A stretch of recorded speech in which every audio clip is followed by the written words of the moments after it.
Hi, I'm Tiny Joy Now, and today we are building another awesome build for my up-and-coming LP, The Love Witch, which is based off of the movie Love Witch. I highly recommend to watch it. It's great. You're gonna get gore, you're gonna get magic, you're gonna get woohoo magic specifically.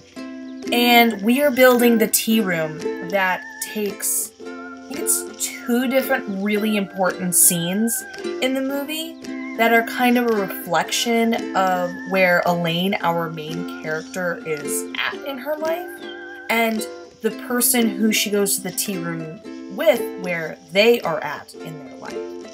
So it's a great metaphorical, weird... purgatory might be too strong of a word, but it's like a weird purgatory between good and evil, and the right decision and the wrong decision, and the middle ground.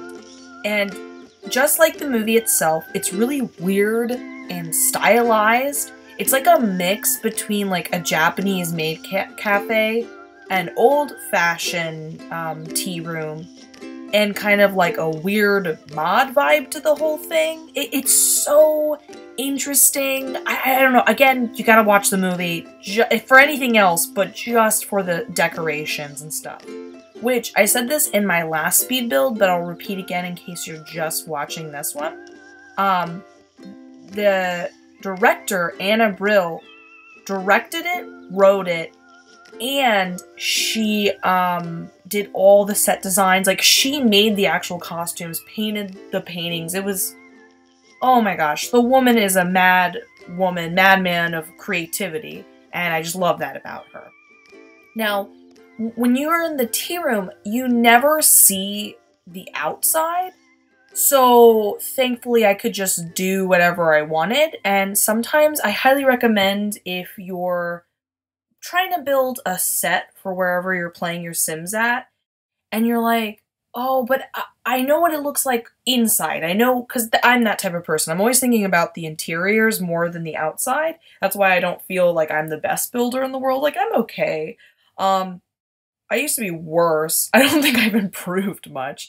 But one like quick kind of thing that I do to make it easier to play in is, instead of stressing over the outside, I will find a building that already exists either on, you know, Origin. I think is it EA or is it Origin? I'm pretty sure it's just Origin on the gallery, and I will, or you know, a town, one of the buildings. This one's actually the one in Windenburg off the side, and you can just edit it. Honestly, it makes it real easy.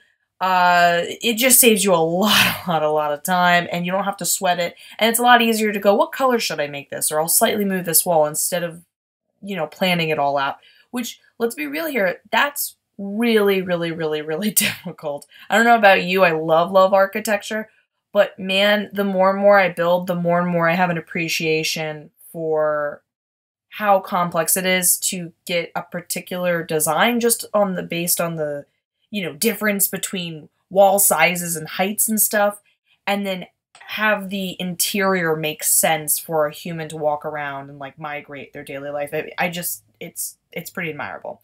Anyways, we are doing the garden in the tea room because, again, one thing I really like about what the movie is and what this series is going to be is it's very idealized. So it's kind of almost an Alice in Wonderland type vibe, but on crack.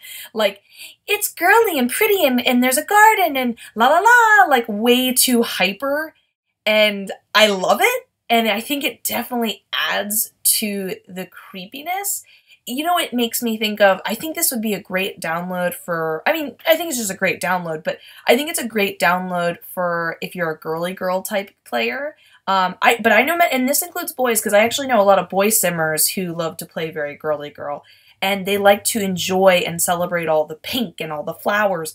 And this would be perfect for that. But then at the same time, it works for my more horror-based LP that this is. / thriller.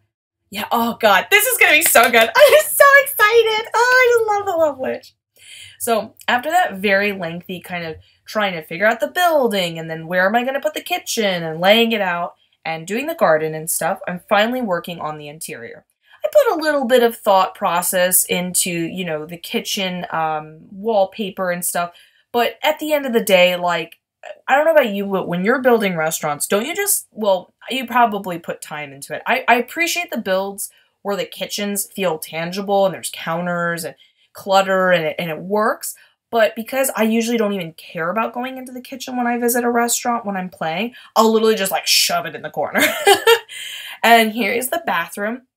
Again, it's capturing that weird mix between vintage, Victorian, yet modern, yet surreal, poppy. I love it. Bathroom turned out cute.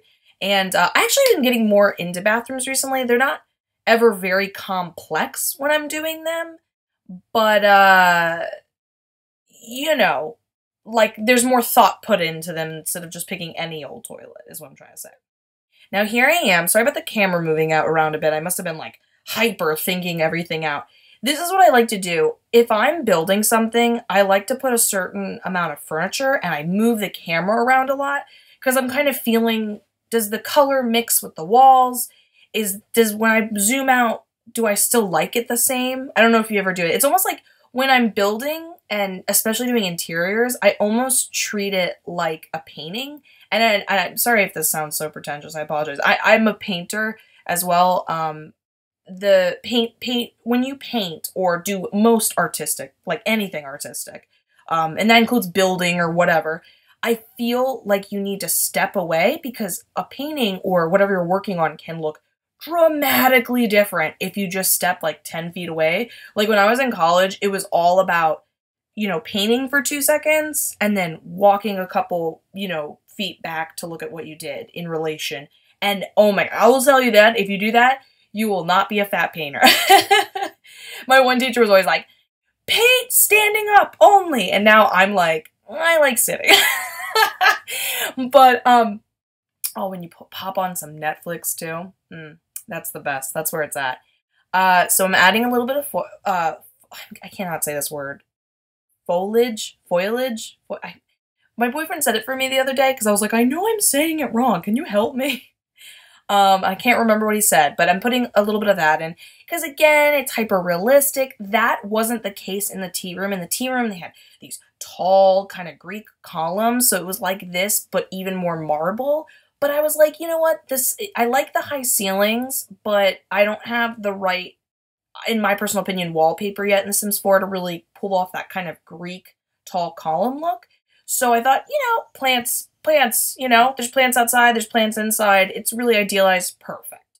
And it's like one of my favorite things I do in builds. You can make any ugly square beautiful with some good old plants. That romantic garden stuff pack, get that. That is so, oh, it's so worth it. I'm just saying. Now this is me moving the camera around way too much. I really apologize about that. Does this happen to you when I'm trying to like add a little weird roof set like I'm doing here, or I'm trying to put a column on a particular floor? The camera just goes crazy on me and I go up and down and zoom in and out, and that's not me doing it. It's like freaking out trying to understand where I'm trying to be in the build because I'm so zoomed out to be able to see what I'm doing. The struggle. And this is me just going around, you know, adding last minute details like rugs. I actually had a lot of fun.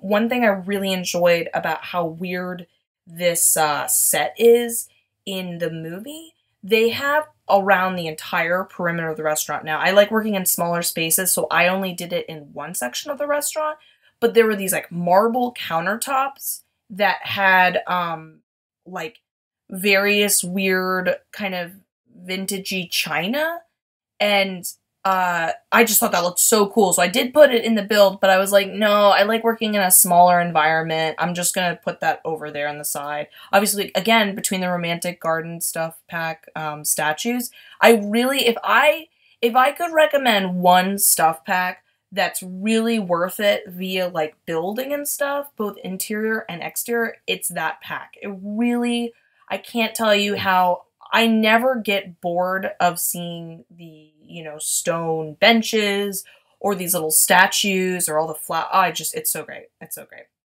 And again, thank you, Vampire Stuff Pack, for that radiator. I was not as excited as a lot of other simmers were about this, but over time, I'm like, oh, wow, I do use that radiator, or that really does add a small extra element to what I'm doing. And I'm trying to be better about that, because when I pay attention to those little things and add those little, like, you know, hose hanging off, a few garbage bag, what's it called? Garbage, you know, cans in the back, it really makes the place feel real. And you're like, even if you're not overtly seeing all the little details, your brain subconsciously picks it up. Like, I normally forget to put curtains on, remembered curtains, and the place looked amazing. Normally, this little top awkward area, that I wanted it to be awkward like that. I wanted the bathrooms and kitchen to feel short. I wanted this weird opening. That made sense to me in this weird Victorian surreal environment. But normally, I would have forgotten that area, and then I was like, whoa, whoa, whoa, whoa, wait. I have actually been in restaurants where they do something with that awkward upper area that is sometimes in older buildings. And, of course, gotta use the romantic garden stuff pack and just fill it up there. Make it feel like a weird, you know, garden within a garden, aka why I put the bench up there, because it really does work via, like, how do I explain this? Like, your brain sees it as almost a set design, and that, I would say, that really defines the Love Witches vibe. Everything's like a performance piece. Like, every acting, every moment is like that. Now, oh, I see the screenshots are about to come up in a moment. I took a bunch. I don't know if this is a problem for you, but isn't it so hard to properly capture these type of rooms? Because even though it is but just one room, oh my gosh, it's super, like, I don't ever feel like I get the right angle, so I end up taking more photos than I would in a bigger house with more rooms. That's what I want to say. Oh, and last final detail, I changed the upstairs to this, like, really pretty vampire stuff pack wallpaper. I just needed, again, that extra element to break up the box-like building. So hopefully you guys like it and vibe it out, and give it a like and subscribe for more, and look forward to that Love Witch LP. You're going to love it! And we'll be getting to see this tea room used in live action. Oh, I also downloaded actual maid uniforms for the hosts and waitresses to use. So, ooh, have a nice day, guys. Bye!